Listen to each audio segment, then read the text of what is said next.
Um dia na vida de Adão e Eva. Para entender nossa natureza, nossa história e nossa psicologia, devemos entrar na cabeça dos nossos ancestrais caçadores-coletores. Durante praticamente toda a história da nossa espécie, os sapiens viveram como caçadores-coletores. Os últimos 200 anos, durante os quais um número cada vez maior de sapiens ganham um pão de cada dia como trabalhadores urbanos e funcionários administrativos, e os 10.000 anos precedentes, durante os quais a maioria dos sapiens vivia como agricultores e pastores, são um piscar de olhos em comparação com as dezenas de milhares de anos durante os quais nossos ancestrais foram caçadores e coletores. O campo próspero da psicologia evolutiva afirma que muitas de nossas características psicológicas e sociais do presente foram moldadas durante essa longa era pré-agrícola. Ainda hoje, afirmam especialistas da área, nosso cérebro e nossa mente são adaptados para uma vida de caça e coleta. Nossos hábitos alimentares, nossos conflitos e nossa sexualidade são todos consequência do modo como nossa mente de caçadores-coletores interage com o ambiente pós-industrial de nossos dias, com megacidades, aviões, telefones e computadores. Esse ambiente nos dá mais recursos materiais e vida mais longa do que a desfrutada por qualquer geração anterior, mas também nos faz sentir alienados, deprimidos e pressionados. Para entender por que, apontam os psicólogos evolutivos, precisamos nos aprofundar no mundo de caçadores-coletores, que nos moldou, o mundo que, subconscientemente, ainda habitamos. Por quê? Por exemplo, as pessoas se regalam com alimentos altamente calóricos que tão pouco bem fazem a seus corpos? As sociedades afluentes de hoje estão tomadas por uma praga de obesidade que está rapidamente se alastrando para países em desenvolvimento. É intrigante tentar entender por que nos empanturramos com os alimentos mais doces e mais gordurosos que conseguimos encontrar, até considerarmos os hábitos alimentares dos nossos ancestrais caçadores-coletores. Nas savanas e florestas que eles habitavam, alimentos doces e calóricos eram extremamente raros e a comida em geral era escassa. Um caçador-coletor típico de 30.000 anos atrás só tinha acesso a um tipo de comida doce, frutas maduras.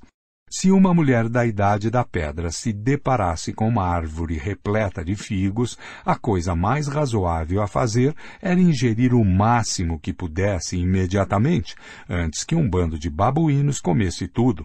Hoje, podemos morar em apartamentos com geladeiras abarrotadas, mas nosso DNA ainda pensa que estamos em uma savana.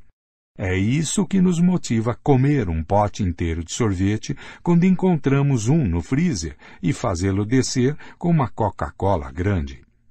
Essa teoria do gene guloso é amplamente aceita.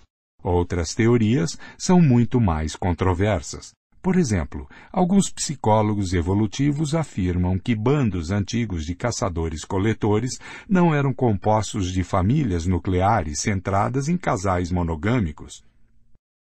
Em vez disso, eles viviam em comunidades onde não havia propriedade privada, relações monogâmicas ou mesmo paternidade.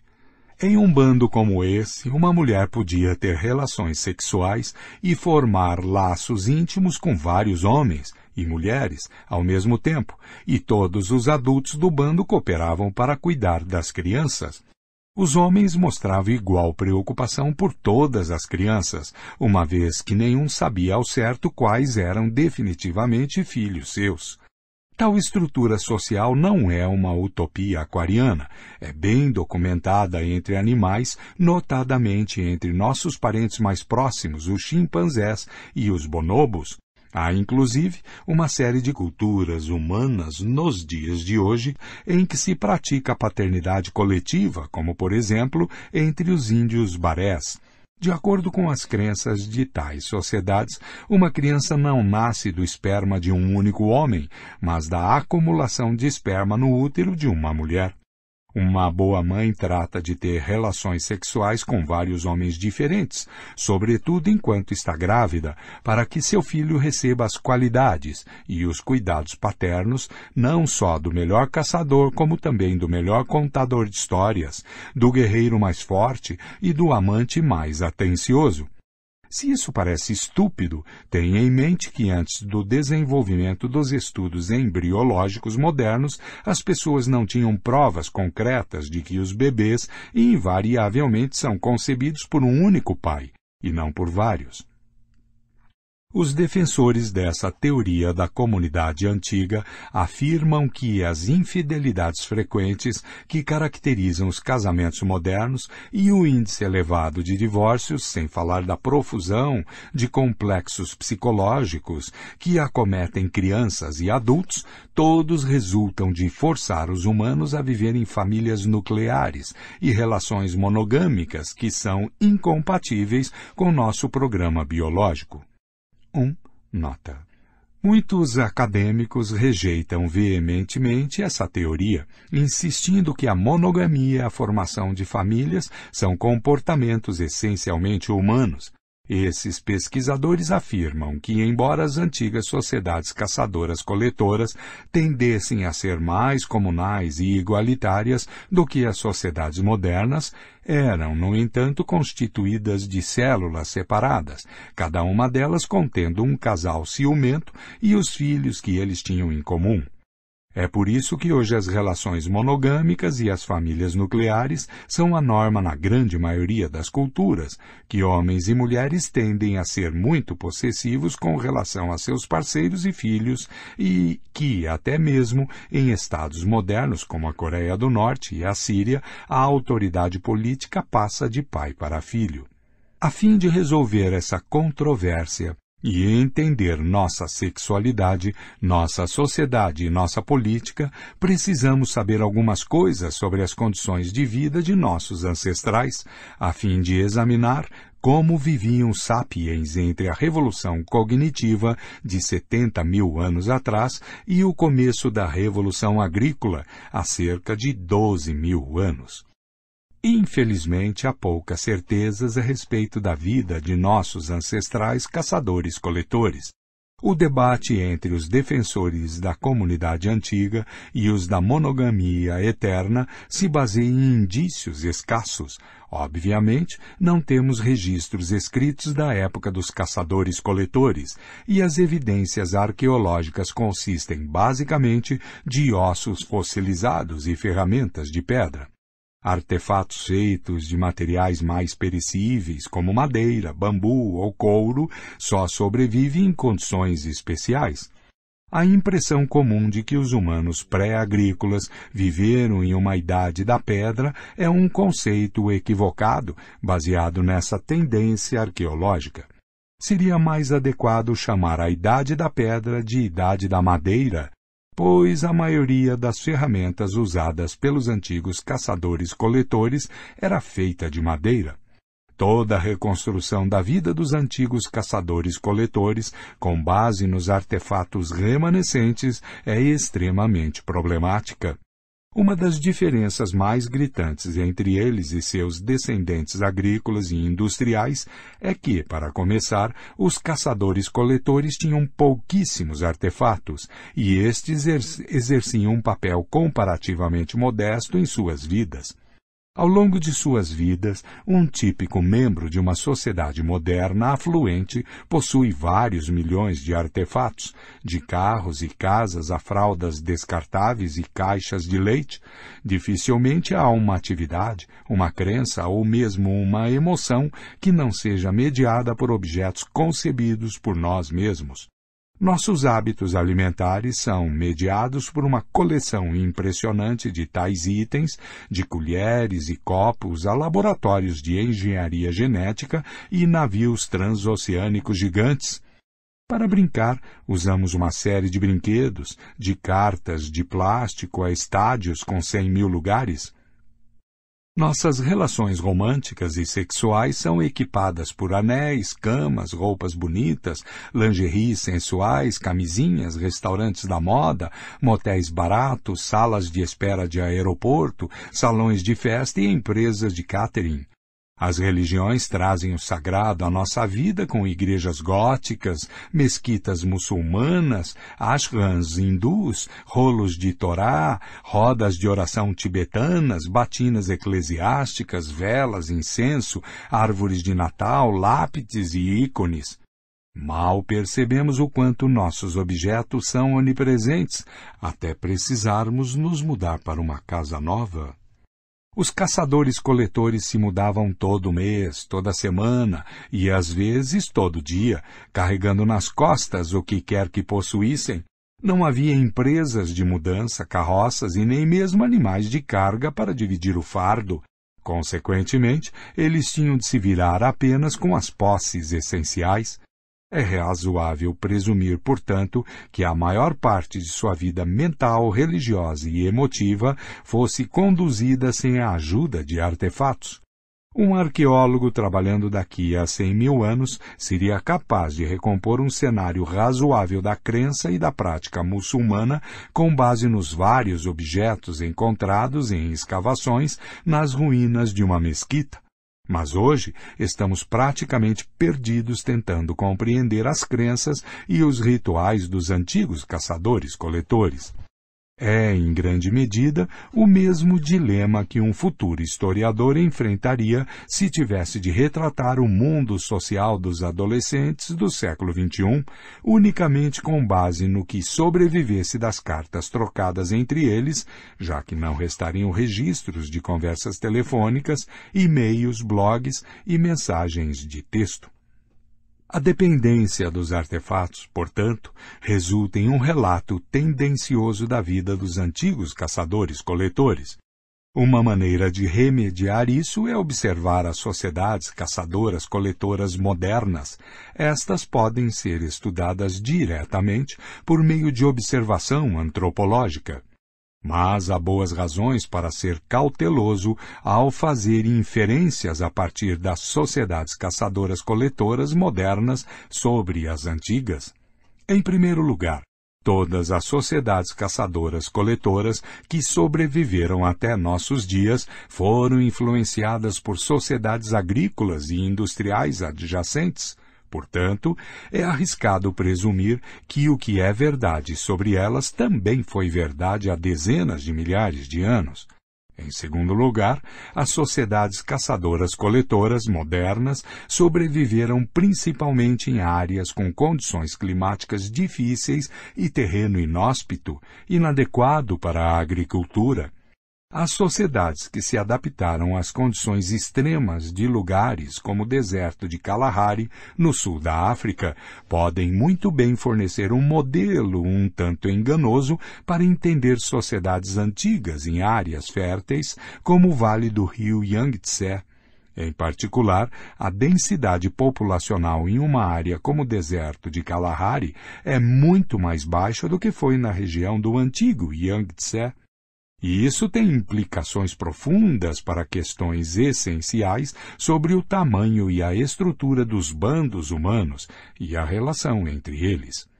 Em terceiro lugar, a característica mais notável das sociedades caçadoras-coletoras é o quanto elas são diferentes umas das outras.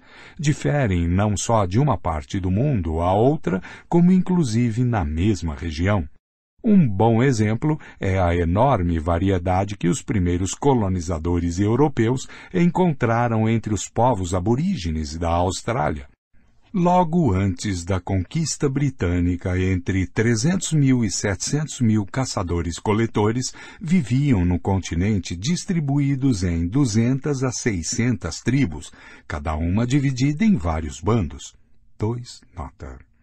Cada tribo tinha seu próprio idioma, religião, normas e costumes. Perto do que hoje é Adelaide, no sul da Austrália, viviam vários clãs patrilineares, que se baseavam na descendência por parte de pai. Esses clãs se uniam em tribos por razões estritamente territoriais. Por sua vez, algumas tribos no norte da Austrália davam mais importância à ancestralidade materna de uma pessoa, e sua identidade tribal não se baseava em território, e sim em seu totem. É razoável pensar que a variedade étnica e cultural entre os antigos caçadores-coletores fosse igualmente impressionante e que os 5 a 8 milhões de caçadores-coletores que povoaram o mundo à véspera da Revolução Agrícola se dividissem em milhares de tribos com milhares de idiomas e culturas diferentes. 3. Nota. Esse, afinal, foi um dos principais legados da Revolução Cognitiva. Graças ao surgimento da ficção, até mesmo pessoas com a mesma composição genética e vivendo em condições ecológicas similares foram capazes de criar realidades imaginadas muito diferentes, que se manifestavam em diferentes normas e valores. Por exemplo, temos todas as razões para acreditar que um bando de caçadores-coletores que viveram há 20 mil anos na região da atual Lisboa teria falado uma língua diferente daquele que viveu onde hoje se situa a cidade do Porto. Um bando pode ter sido beligerante e o outro pacífico. Talvez o bando de Lisboa fosse comunal e o do Porto se baseasse em famílias nucleares. O povo de Lisboa talvez passasse horas esculpindo estátuas de madeira de seus espíritos guardiães, ao passo que seus contemporâneos do Porto mostravam sua devoção por meio da dança. Os primeiros talvez acreditassem em reencarnação, enquanto os últimos consideravam isso absurdo. Em uma sociedade, relações homossexuais podem ter sido aceitas, ao passo que na outra eram um tabu. Em outras palavras, embora as observações antropológicas dos caçadores-coletores modernos possam nos ajudar a entender algumas das possibilidades disponíveis para os caçadores-coletores antigos, o horizonte de possibilidades daquela época era muito mais amplo e, em sua maior parte, é desconhecido para nós. Nota. Os debates acalorados sobre o estilo de vida natural do Homo sapiens perdem de vista a questão principal. Desde a Revolução Cognitiva, não existe um único estilo de vida natural para os sapiens. Há apenas escolhas culturais dentro de um conjunto assombroso de possibilidades.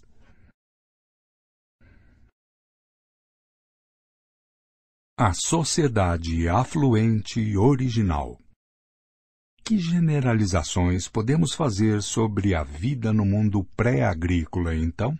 Parece seguro afirmar que a grande maioria das pessoas vivia em pequenos bandos compostos de várias dezenas, ou no máximo, várias centenas de indivíduos e que todos esses indivíduos eram humanos. É importante observar esse último aspecto, porque está longe de ser óbvio. A maioria dos membros de sociedades agrícolas e industriais são animais domesticados. Eles não são iguais a seus senhores, é claro, mas ainda assim são membros. Hoje, a sociedade chamada Nova Zelândia é composta de 4,5 milhões de sapiens e 50 milhões de ovelhas. Havia apenas uma exceção a essa regra: o cão. O cachorro foi o primeiro animal domesticado pelo Homo sapiens, e isso ocorreu antes da Revolução Agrícola. Os especialistas discordam quanto à data exata, mas temos indícios incontroversos de domesticação de cachorros que datam de 15 mil anos atrás. Eles podem ter se unido aos humanos milhares de anos antes. Os cachorros eram usados para caçar e guerrear e também como sistema de alarme contra animais selvagens e intrusos humanos. Com o passar das gerações, as duas espécies coevoluíram para se comunicar bem uns com os outros. Os cachorros, que eram mais atentos às necessidades e aos sentimentos de seus companheiros humanos, recebiam mais cuidados e alimentos e tinham mais probabilidade de sobreviver. Ao mesmo tempo, os cachorros aprenderam a manipular as pessoas para satisfazer suas próprias necessidades. Um vínculo de 15 mil anos resultou em uma compreensão e laços afetivos muito mais profundos entre humanos e cachorros do que entre humanos e qualquer outro animal. 4. Nota. Em alguns casos, cachorros mortos eram enterrados em cerimônias, de modo muito similar aos humanos. Legenda da figura. O primeiro bichinho de estimação? Um túmulo de 12 mil anos encontrado no norte de Israel contém o esqueleto de uma mulher de 50 anos ao lado do esqueleto de um filhote de cachorro, canto superior direito. O filhote foi enterrado perto da cabeça da mulher. A mão esquerda dela está pousada no cachorro de maneira que poderia indicar uma conexão emotiva. Há, é claro, outras explicações possíveis. Talvez, por exemplo, o cachorro fosse um presente para o guardião do mundo seguinte. Fim de legenda da figura. Membros de um mesmo bando se conheciam intimamente e eram cercados por amigos e parentes durante a vida inteira. A solidão e a privacidade eram raras. Bandos vizinhos provavelmente competiam por recursos e até lutavam uns com os outros, mas também tinham contatos amigáveis. Eles intercambiavam membros, caçavam juntos, comerciavam artigos raros, construíam alianças políticas e celebravam festividades religiosas. Tal cooperação foi uma das marcas importantes do Homo sapiens e lhe deu uma vantagem crucial sobre outras espécies humanas. Às vezes, as relações com os bandos vizinhos eram sólidas o suficiente a ponto de eles constituírem uma única tribo, partilhando a mesma língua, os mesmos mitos, as mesmas normas e os mesmos valores. Mas não devemos superestimar a importância de tais relações externas, mesmo que em tempos de crise os bandos vizinhos se aproximassem e mesmo que se reunissem ocasionalmente para caçar ou comer juntos, eles ainda passavam a maior parte do tempo em completo isolamento e independência. O comércio era basicamente limitado a itens de prestígio, como conchas, âmbar e pigmentos. Não há indício de que as pessoas comercializassem itens essenciais, como frutas e carne, ou que a existência de um bando dependesse da importação de alimentos de outro.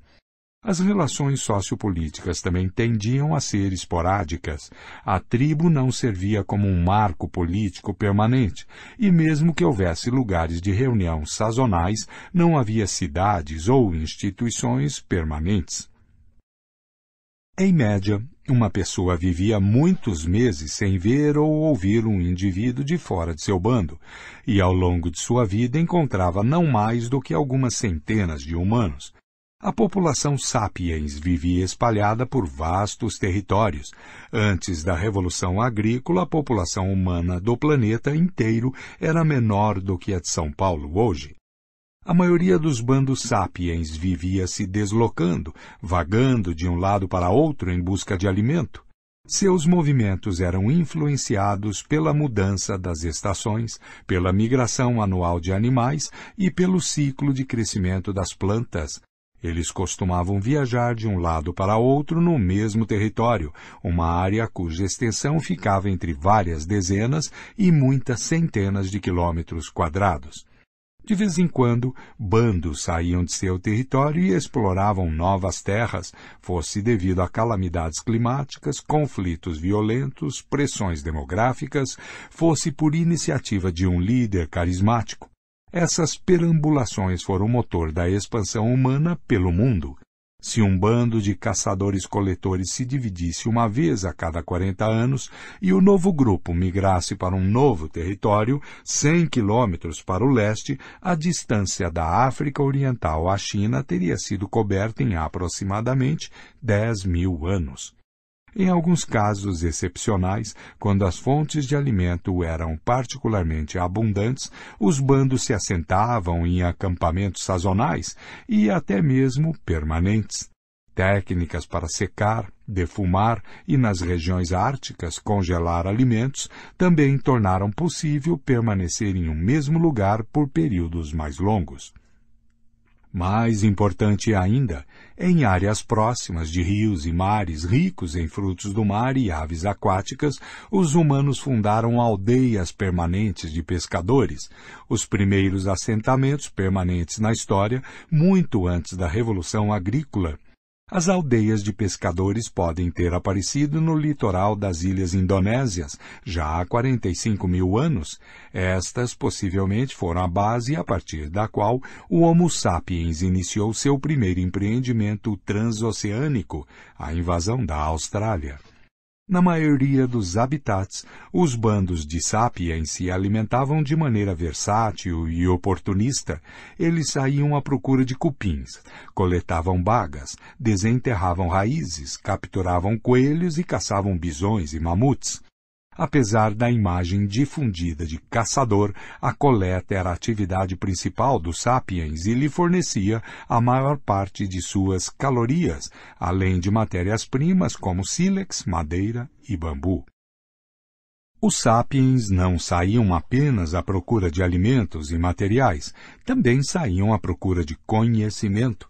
Para sobreviver, precisavam de um detalhado mapa mental de seu território. Para maximizar a eficiência de sua busca cotidiana por alimento, precisavam de informações sobre os padrões de crescimento de cada planta e os hábitos de cada animal. Precisavam saber quais alimentos eram nutritivos, quais eram nocivos e quais podiam ser usados como remédio e de que forma. Precisavam conhecer o progresso das estações do ano e os sinais de alerta que precediam uma tempestade ou um período de seca. Estudavam cada corrente, nogueira, caverna de urso e depósito de sílex nas redondezas.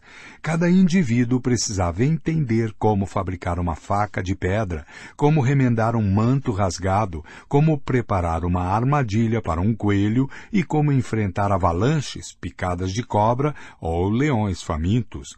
O domínio de cada uma dessas muitas habilidades requeria anos de aprendizado e prática.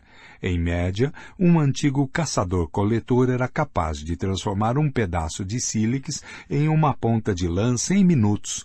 Quando tentamos imitar essa proeza, em geral fracassamos terrivelmente. A maioria de nós carece de conhecimento específico sobre as propriedades cortantes do sílex e do basalto e das habilidades motoras refinadas necessárias para trabalhá-los com precisão. Em outras palavras, o caçador-coletor médio tinha conhecimentos mais abrangentes, mais profundos e mais variados do seu meio imediato do que a maioria de seus descendentes modernos. Hoje, a maioria das pessoas nas sociedades industriais não precisa saber muito para sobreviver. O que você realmente precisa saber sobre o mundo natural para sobreviver como engenheiro de sistemas, agente de seguros, professor de história ou operário? Você precisa saber muito sobre sua diminuta área de especialização. Mas, para a grande maioria das necessidades da vida, você se apoia cegamente em outros especialistas, cujo conhecimento também é limitado a uma área de especialização minúscula. A coletividade humana conhece hoje muito mais do que os bandos antigos, mas no nível individual, os antigos caçadores-coletores foram o povo mais conhecedor e habilidoso da história. Há alguns indícios de que o tamanho médio do cérebro de um sapiens efetivamente diminuiu desde a era dos caçadores-coletores. 5. Nota. A sobrevivência naquela época requeria de cada indivíduo habilidades mentais sofisticadas. Quando a agricultura e a indústria surgiram, as pessoas puderam contar cada vez mais com as habilidades de outros para sobreviver, e se abriram novos nichos para ignorantes. Um indivíduo podia sobreviver e transmitir seus genes obtusos para a geração seguinte, trabalhando como carregador ou como operário em uma linha de montagem. Os caçadores-coletores dominaram não só o mundo dos animais, plantas e objetos à sua volta, como também o mundo interno de seu próprio corpo e sensações. Eles ouviam o menor movimento na grama para saber se havia uma cobra à espreita. Observavam cuidadosamente a folhagem das árvores para descobrir frutas, colmeias e ninhos de pássaros, moviam-se com um mínimo de esforço e ruído e sabiam como sentar, caminhar e correr da maneira mais ágil e eficiente.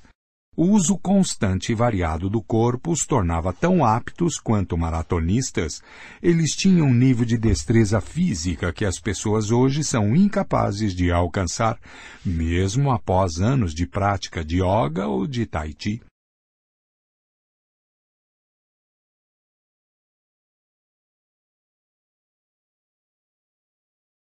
Os hábitos dos antigos caçadores-coletores diferiam significativamente de região para região e de uma estação do ano para outra, mas, em geral, eles pareciam desfrutar de um estilo de vida mais confortável e compensador do que a maioria dos camponeses pastores, operários e funcionários administrativos que seguiram seus passos.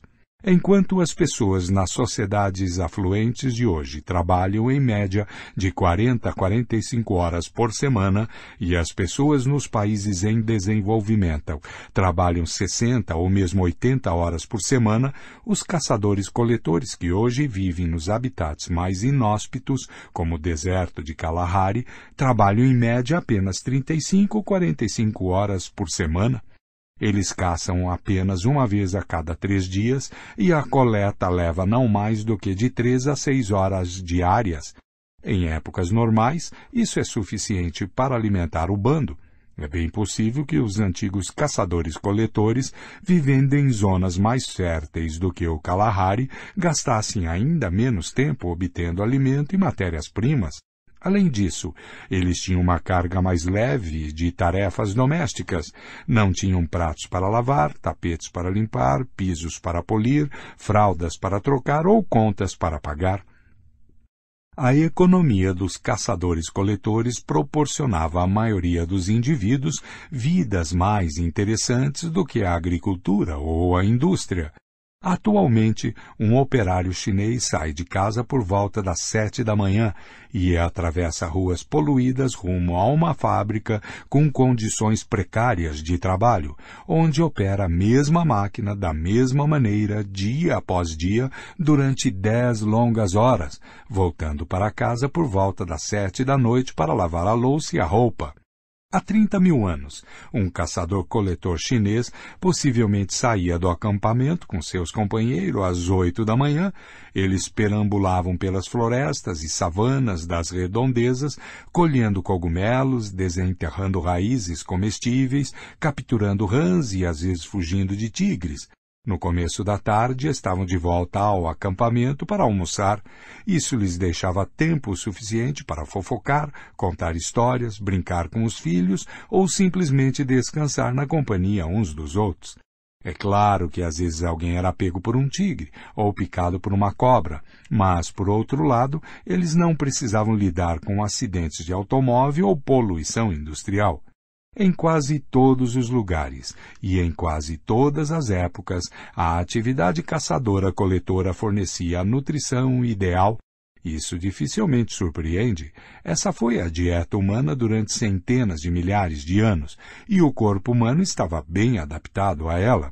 Evidências de esqueletos fossilizados indicam que os antigos caçadores-coletores tinham menos tendência a passar fome ou sofrer desnutrição, e, em geral, eram mais altos e mais saudáveis do que seus descendentes camponeses.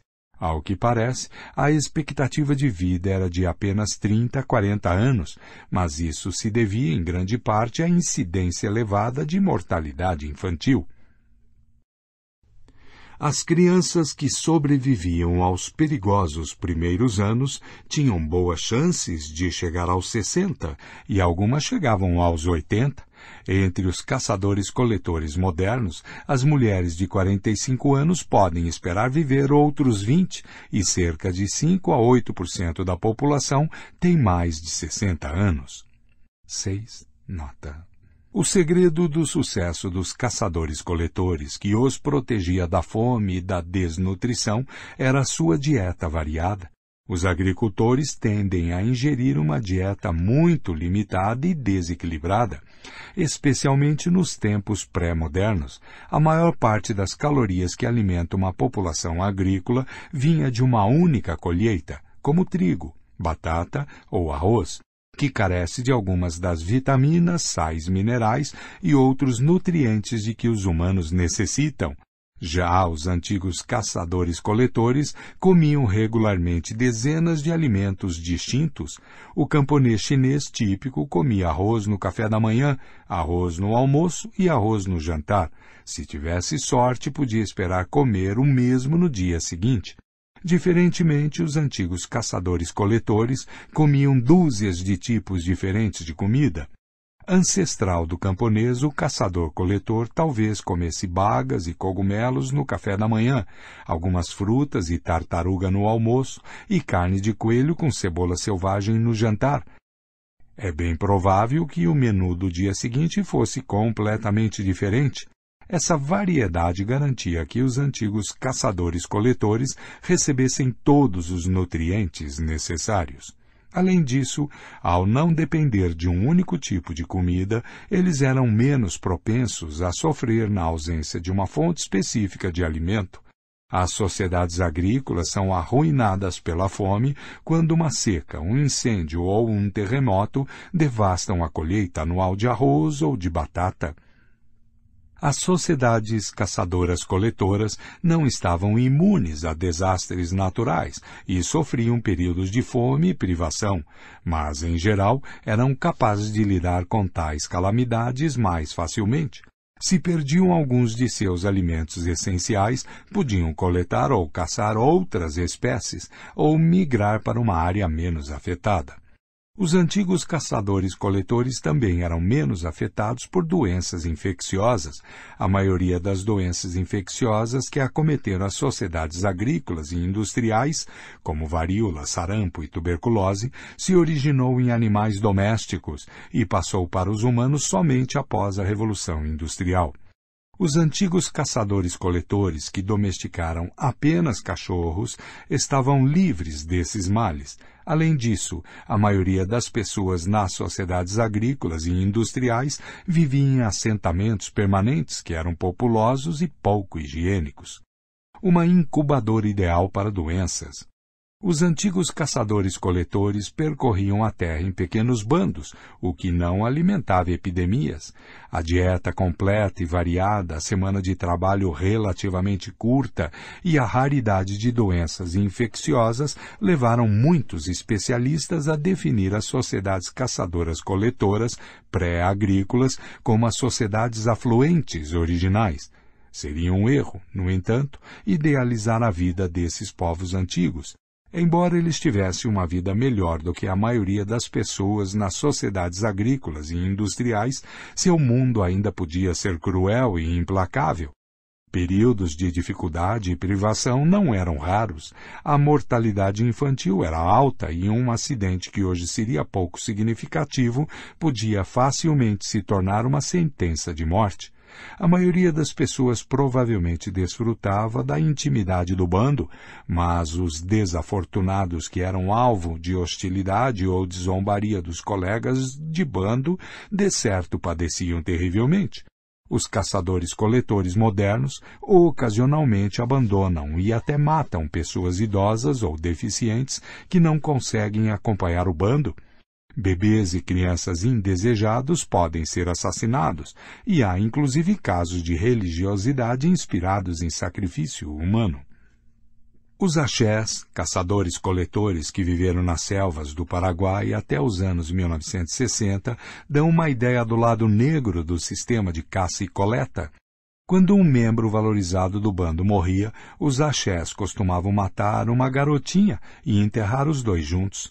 Os antropólogos que entrevistaram os axés registraram um caso em que um bando abandonou um homem de meia idade que adoeceu e não conseguia acompanhar os demais. Ele foi deixado sob uma árvore.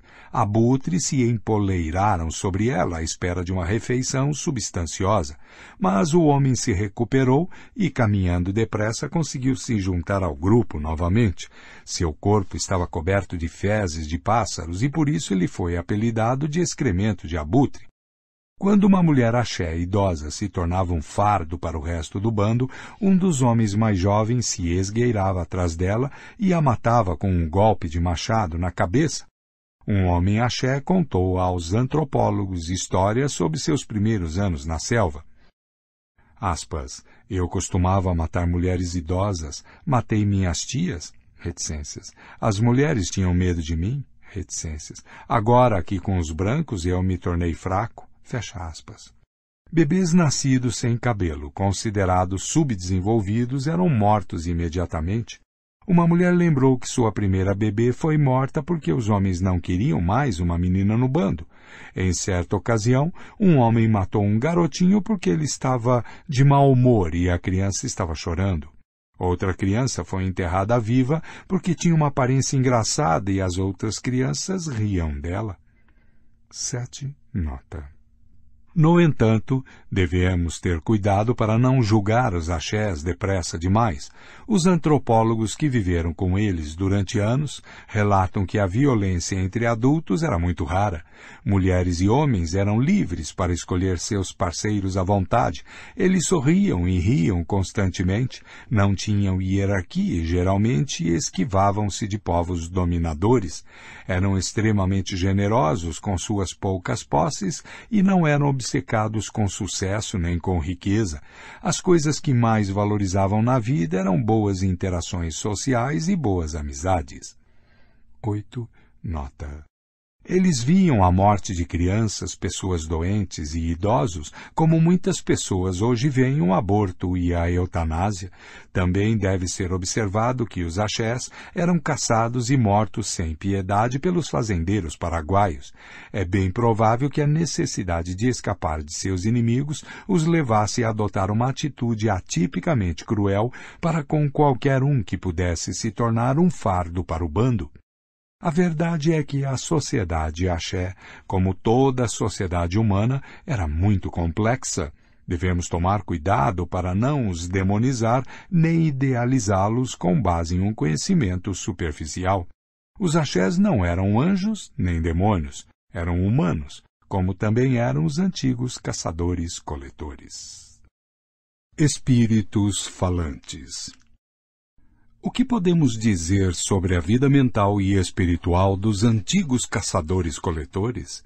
A base da economia caçadora-coletora pode ser reconstruída com certa segurança, segundo fatores objetivos e quantificáveis.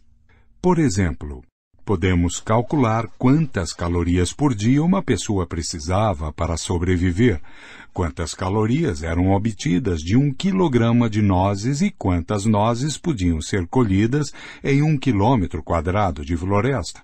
Com esses dados, podemos fazer uma estimativa fundamentada da importância relativa das nozes em sua dieta. Mas eles consideravam as nozes uma iguaria ou um alimento trivial? Acreditavam que as nogueiras eram habitadas por espíritos? Consideravam bonitas as folhas da nogueira? Se um rapaz quisesse levar uma garota para um lugar romântico, a sombra da nogueira era conveniente? O mundo do pensamento, da crença e do sentimento é, por definição, muito mais difícil de decifrar. A maioria dos acadêmicos concorda que as crenças animistas eram comuns entre os antigos caçadores-coletores. O animismo, de ânima, alma ou espírito em latim, é a crença de que praticamente todo lugar, todo animal, toda planta e todo fenômeno natural tem consciência e sentimentos, e que pode se comunicar diretamente com os humanos. Desse modo, os animistas podem acreditar que a grande rocha no alto da colina tem desejos e necessidades. A rocha pode se irritar com alguma coisa que as pessoas fizerem e se alegrar com alguma outra ação. Pode advertir as pessoas ou pedir favores. Os humanos, por sua vez, podem se dirigir à rocha para acalmá-la ou ameaçá-la. Não só a rocha, mas também o carvalho ao pé da colina são seres animados, e também o rio que corre abaixo da colina, a nascente na clareira da floresta, os arbustos que crescem à sua volta, o caminho para a clareira e os camundongos, lobos e corvos que bebem ali. No mundo animista, objetos e coisas vivas não são os únicos seres animados. Há também entidades imateriais, os espíritos dos mortos e seres benévolos e malévolos, do tipo que hoje chamamos de demônios, fadas e anjos. Os animistas acreditam que não existe barreira entre os humanos e outros seres. Eles podem se comunicar diretamente por meio da fala, da música, da dança e de cerimônias. Um caçador pode se dirigir a um rebanho de servos e pedir que um deles se sacrifique. Se a caçada tiver sucesso, o caçador pode pedir perdão ao animal morto.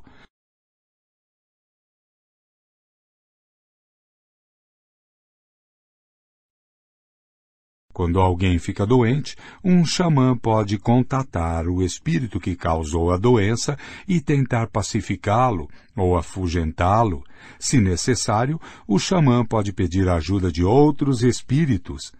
O que caracteriza todos esses atos de comunicação é que as entidades sendo abordadas são seres locais. Não são deuses universais, e sim um cervo em particular, uma árvore em particular, um rio em particular, um espírito em particular. Assim como não existe barreira entre os humanos e outros seres, tampouco existe uma hierarquia rígida. As entidades não humanas não existem meramente para atender às necessidades humanas. Tampouco são deuses todo-poderosos que governam o mundo a seu bel prazer. O mundo não gira em torno dos humanos ou de qualquer grupo de seres em particular. O animismo não é uma religião específica. É um nome genérico para milhares de religiões, cultos e crenças muito diferentes.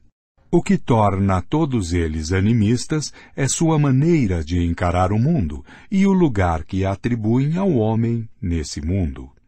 Dizer que os antigos caçadores-coletores provavelmente eram animistas é como dizer que os agricultores pré-modernos eram quase todos teístas.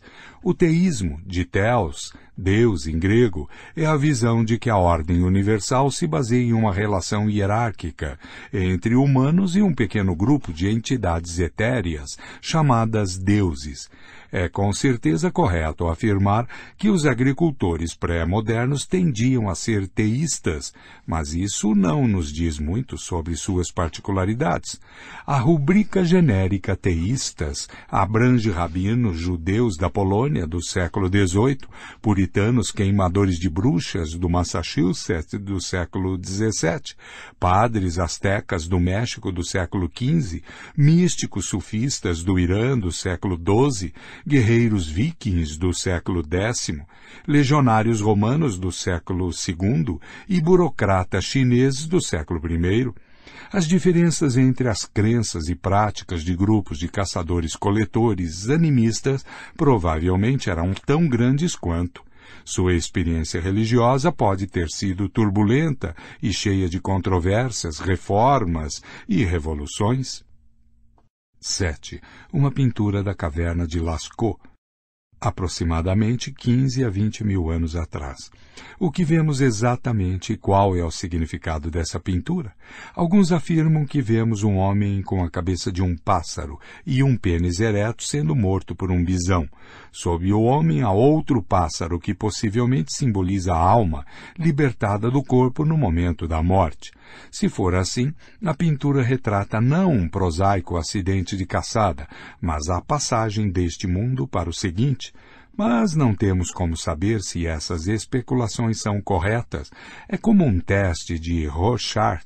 Revela muito sobre as ideias pré-concebidas dos acadêmicos modernos e pouco sobre as crenças dos antigos caçadores-coletores. Fim de legenda da figura. Porém, essas generalizações cautelosas são o mais longe a que podemos chegar. Qualquer tentativa de descrever as especificidades da espiritualidade arcaica é mera especulação, já que quase não existem indícios para nos guiar e os poucos indícios que temos, um punhado de artefatos e pinturas em cavernas, podem ser interpretados de muitíssimas formas. As teorias dos acadêmicos que afirmam saber o que os caçadores-coletores sentiam dizem muito mais sobre os preconceitos de seus autores do que sobre as religiões da Idade da Pedra. Em vez de elaborar um sem número de teorias com base em um punhado de relíquias, pinturas rupestres e estatuetas de ossos, é melhor sermos francos e admitirmos que temos apenas noções muito vagas sobre as religiões dos antigos caçadores-coletores. Presumimos que eles foram animistas, mas isso não é muito informativo. Não sabemos para quais espíritos eles rezavam, que festivais celebravam ou a que tabus obedeciam. O que é mais importante, não sabemos que histórias eles contavam. Essa é uma das maiores lacunas em nossa compreensão da história humana. Legenda da figura. Caçadores-coletores fizeram essas impressões de mãos há cerca de 9.000 anos, na Cova das Mãos, na Argentina. É como se essas mãos mortas há muito tempo estivessem saindo da rocha e tentando nos alcançar. É uma das relíquias mais tocantes do mundo dos antigos caçadores-coletores, mas ninguém sabe o que significa. Fim de Legenda da figura. O mundo sociopolítico dos caçadores-coletores é outra área sobre a qual não sabemos quase nada. Conforme explicado anteriormente, os acadêmicos não conseguem sequer chegar a um acordo quanto ao básico, como a existência de propriedade privada, famílias nucleares e relações monogâmicas. É provável que bandos diferentes tivessem estruturas diferentes. Alguns podem ter sido tão hierarquizados, tensos e violentos como os mais virulentos bandos de chimpanzés, ao passo que outros podem ter sido tão tranquilos, pacíficos e lascivos quanto um bando de bonobos. Em Sungir, na Rússia, arqueólogos descobriram em 1955 um cemitério de 30.000 anos pertencente a uma cultura de caçadores de mamutes. Em um túmulo, encontraram o esqueleto de um homem de 50 anos, coberto com colares de contas de marfim de mamute, contendo cerca de 3.000 contas no total. Na cabeça do homem morto havia um chapéu decorado com dentes de raposa e nos punhos 25 braceletes de marfim. Outros túmulos do mesmo cemitério continham muito menos objetos. Os acadêmicos deduziram que os caçadores de mamutes de Sungir viviam em uma sociedade hierárquica e que o homem morto talvez fosse o líder de um bando ou de uma tribo inteira, compreendendo vários bandos. É improvável que algumas dezenas de membros de um único bando pudessem ter produzido tantos objetos funerários. Os arqueólogos, então, descobriram um túmulo ainda mais interessante. Continha 2 esqueletos enterrados lado a lado. Um era de um garoto de 12 ou 13 anos de idade e o outro de uma garota de 9 ou 10 anos. O garoto estava coberto com 5.000 contas de marfim. Ele usava um chapéu com dentes de raposa e um cinto com 250 dentes desse animal. Pelo menos 60 raposas precisaram ter seus dentes removidos para se obter essa quantia. A garota estava adornada com 5,25 mil contas de marfim. Ambas as crianças estavam cercadas por estatuetas e vários objetos de marfim. Um artesão ou artesã habilidoso provavelmente precisaria de uns 45 minutos para preparar uma única conta de marfim. Em outras palavras, para fabricar as 10.000 contas de marfim que cobriam as 2 crianças, sem mencionar os outros objetos, seriam necessárias aproximadamente 7,5 mil horas de trabalho delicado, bem mais de 3 anos de trabalho de um artesão experiente. É extremamente improvável que em uma idade tão jovem as crianças de Sungir tivessem se consolidado como líderes ou caçadoras de mamutes. Somente crenças culturais podem explicar por que receberam um enterro tão extravagante. Uma teoria é que deviam sua posição hierárquica aos pais. Talvez fossem filhos do líder em uma cultura que acreditava em carisma familiar ou em regras estritas de sucessão. De acordo com uma segunda teoria, as crianças foram identificadas ao nascer como encarnações de espíritos mortos há muito tempo. Uma terceira teoria afirma que o enterro das crianças reflete o modo como morreram e não seu status em vida. Foram sacrificadas em um ritual, talvez como parte dos ritos funerários do líder, e então enterradas com pompa e circunstância. 9. Nota. Qualquer que seja a resposta correta, as crianças de Sungir estão entre as evidências mais sólidas de que há 30 mil anos os sapiens eram capazes de inventar códigos sociopolíticos que iam muito além dos ditames do nosso DNA e dos padrões de comportamento de outras espécies de humanos e de animais. Paz ou guerra? Finalmente, há a questão delicada do papel da guerra nas sociedades de caçadores-coletores. Alguns acadêmicos imaginam as antigas sociedades de caçadores-coletores e argumentam que a guerra e a violência só surgiram com a Revolução Agrícola, quando as pessoas começaram a acumular propriedade privada. Outros estudiosos sustentam que o mundo dos antigos caçadores-coletores era excepcionalmente cruel e violento. Ambas as escolas de pensamento são castelos no ar, conectados à terra pelo fio tênue de restos arqueológicos escassos e observações antropológicas dos caçadores-coletores de nossos dias. As evidências arqueológicas são intrigantes, mas muito problemáticas. Os caçadores-coletores de hoje vivem principalmente em áreas isoladas e inóspitas, como o Ártico ou o Kalahari, onde a densidade populacional é muito baixa e as oportunidades de lutar com outras pessoas são limitadas. Além disso, nas gerações recentes, os caçadores-coletores têm sido cada vez mais submetidos à autoridade dos estados modernos, que evitam a eclosão de conflitos em grande escala. Estudiosos europeus tiveram apenas 2 oportunidades de observar populações grandes e relativamente densas de caçadores-coletores independentes, no noroeste da América do Norte no século XIX e no norte da Austrália durante o século XIX e no início do século XX. Tanto as culturas ameríndias quanto as aborígenes australianas testemunharam frequentes conflitos armados.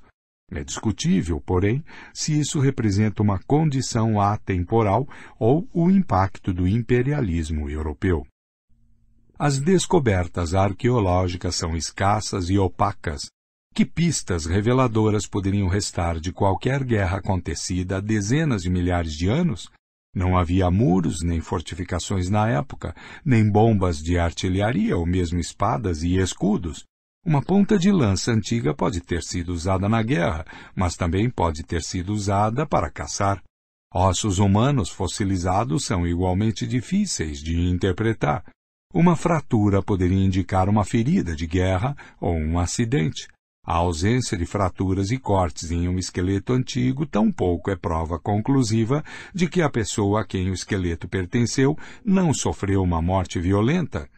A morte pode ter sido causada por trauma em tecidos moles, que não deixa marcas nos ossos. O que é ainda mais importante, durante as guerras pré-industriais, mais de 90% das mortes ocorriam por fome, frio e doença, e não por armas.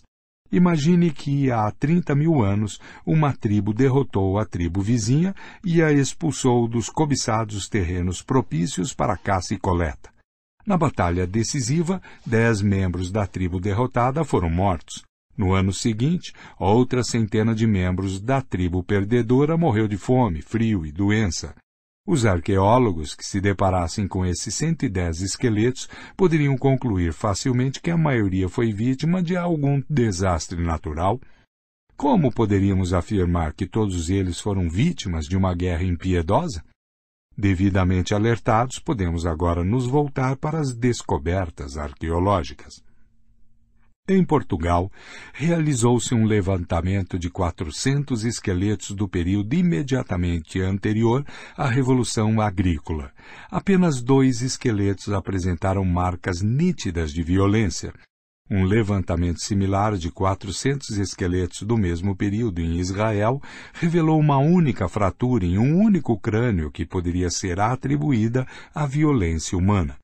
Um terceiro levantamento de 400 esqueletos de vários sítios pré-agrícolas no Vale do Danúbio encontrou indícios de violência em 18 esqueletos. 18 em 400 pode não parecer muito, mas na verdade é um percentual muito alto. Se todos os 18 realmente foram mortos de forma violenta, significa que cerca de 4,5% das mortes no antigo Vale do Danúbio foram causadas por violência humana. Hoje, a média global é de apenas 1,5%, considerando guerras e crimes. Durante o século XX, apenas 5% das mortes humanas resultaram de violência humana. E isso em um século que viu as guerras mais sangrentas e os maiores genocídios da história.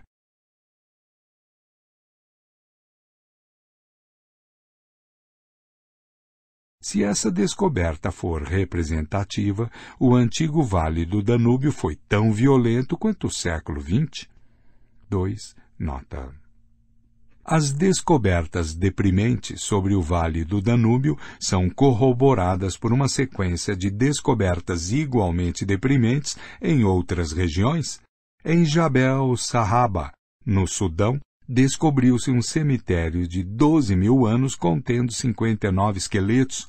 Pontas de flecha e de lança foram encontradas incrustadas ou caídas perto de ossos de 24 esqueletos. 40% dos encontrados. O esqueleto de uma mulher revelou 12 ferimentos. Na caverna de Ofnet, na Baviera, os arqueólogos descobriram os restos de 38 caçadores-coletores, em sua maioria mulheres e crianças, que foram atirados em 2 valas. Metade dos esqueletos, incluindo alguns de crianças e de bebês, apresentava claros sinais de ferimentos por armas humanas, como porretes e facas. Os poucos esqueletos pertencentes a homens mais maduros tinham as piores marcas de violência. É muito provável que um bando inteiro de caçadores-coletores tenha sido massacrado em Ofnet. O que representa melhor o mundo dos antigos caçadores-coletores? Os esqueletos pacíficos de Israel e de Portugal ou os matadouros de Jabel Sahaba e Ofnet? A resposta é nenhum nem outro. Assim como os caçadores-coletores apresentavam uma ampla gama de religiões e estruturas sociais, também provavelmente apresentavam diferentes índices de violência, enquanto algumas áreas e alguns períodos podem ter desfrutado de paz e tranquilidade, outros possivelmente foram dilacerados por conflitos violentos. 10. Nota. A cortina de silêncio. Se é difícil reconstruir o panorama geral da vida dos antigos caçadores-coletores, os eventos particulares são quase irrecuperáveis. Quando um bando de sapiens adentrou pela primeira vez um vale habitado por neandertais, os anos seguintes talvez tenham testemunhado um drama histórico de tirar o fôlego. Infelizmente, nada teria sobrevivido de tal encontro, exceto, quando muito, uns poucos ossos fossilizados e um punhado de ferramentas de pedra que permanecem mudos diante das mais intensas investigações acadêmicas. Podemos extrair deles informações sobre anatomia humana, tecnologia humana, dieta humana e talvez até mesmo estrutura social humana.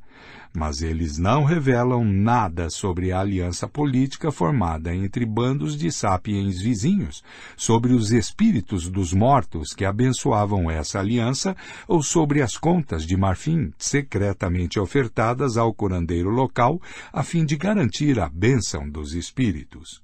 Essa cortina de silêncio encobre dezenas de milhares de anos de história. Esses longos milênios podem muito bem ter testemunhado guerras e revoluções, movimentos religiosos arrebatadores, teorias filosóficas elaboradas, obras artísticas incomparáveis. Os caçadores-coletores podem ter tido seus Napoleões governando impérios da metade do tamanho de Luxemburgo, Beethovens dotados, carentes de orquestras sinfônicas, mas capazes de levar as pessoas às lágrimas com o som de suas flautas de bambu, e profetas carismáticos que revelavam as palavras de um carvalho da região em vez das de um Deus criador universal. Mas isso tudo não passa de conjectura. A cortina de silêncio é tão espessa que não podemos nem mesmo ter certeza de que tais coisas ocorreram. Que dirá descrevê-las em detalhe? Os acadêmicos tendem a fazer apenas as perguntas que podem esperar responder de modo razoável, a não ser que um dia tenhamos acesso a novas ferramentas de pesquisa. Provavelmente, nunca saberemos em que acreditavam os antigos caçadores-coletores ou que dramas viveram. Mas é vital fazer perguntas para as quais não há respostas. Do contrário, poderíamos ser tentados a descartar 60.000 dos 70.000 anos de história humana, com a desculpa de que as pessoas que viveram naquela época não fizeram nada de importante. A verdade é que fizeram muitas coisas importantes. Especificamente, moldaram o mundo à nossa volta de forma mais profunda do que a maior parte das pessoas se dá conta. Os peregrinos que visitam a tundra siberiana, os desertos da Austrália Central e a floresta tropical amazônica acreditam que adentraram paisagens inexploradas, praticamente intocadas por mãos humanas. Mas isso é uma ilusão. Os antigos caçadores-coletores estiveram lá antes de nós e provocaram mudanças drásticas, mesmo nas florestas mais densas e nos desertos mais desolados. O próximo capítulo explica como os antigos caçadores-coletores remodelaram completamente a ecologia do nosso planeta muito antes de a primeira aldeia agrícola ser construída. Os bandos errantes de sapiens contadores de histórias foram a força mais importante e mais destrutiva que o reino animal já produziu. Nota. Um horizonte de possibilidades significa todo o espectro de crenças, práticas e experiências que se apresentam diante de determinada sociedade, considerando suas limitações ecológicas, tecnológicas e culturais. Cada sociedade e cada indivíduo normalmente explora apenas uma pequena fração de seu horizonte de possibilidades. 2. Pode-se argumentar que, de certo, nem todos os 18 caçadores-coletores do Vale do Danúbio realmente morreram da violência cujas marcas podem ser observadas em seus restos. Alguns podem ter sido meramente feridos. No entanto, isso provavelmente é contrabalançado por mortes decorrentes de traumas em tecidos moles e das privações invisíveis que acompanham a guerra.